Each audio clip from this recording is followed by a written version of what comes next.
processo ele impactou tanto na minha confiança, na minha autoestima, na maneira com que eu olho para mim mesmo, e acho que ele ajudou muito a eu encontrar um propósito, a eu ver o propósito e entender por que eu sou apaixonado pelo que eu faço, por que eu faço o que eu faço.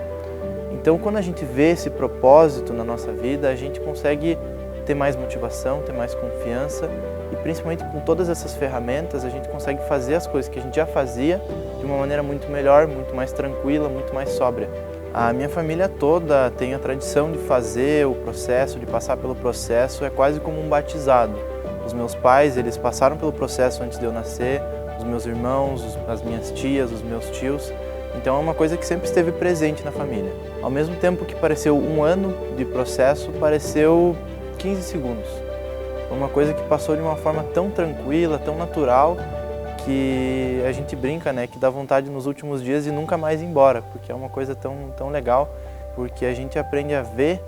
tudo, ver os outros, ver a vida, ver o mundo e principalmente ver a si mesmo de uma outra maneira. Ver como é que nós se comportamos, por que a gente se comporta da maneira que a gente se comporta.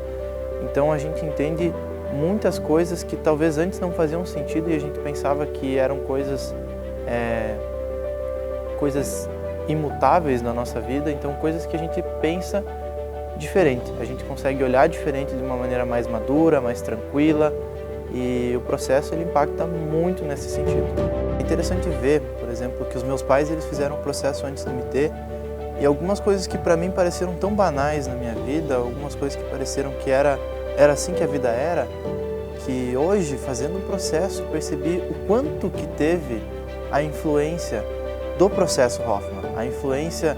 de algumas das filosofias que a gente vê aqui, algumas das sabedorias que a gente encontra aqui, algumas das coisas que a gente vê da nossa história com os nossos pais, que os meus pais aplicaram para mim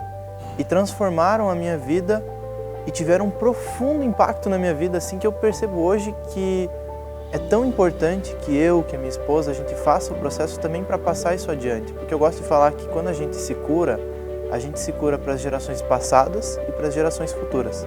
Então o processo Hoffman ele me trouxe, além de um novo sentido, uma nova visão para a minha vida, uma imensa gratidão, tanto ao processo quanto aos meus pais, que aproveitaram tanto dos ensinamentos, do conhecimento que tem aqui, para também ajudar, para me criar de uma maneira muito mais saudável, muito mais interessante, que eles conseguiram curar tantos padrões dos pais deles, das gerações passadas.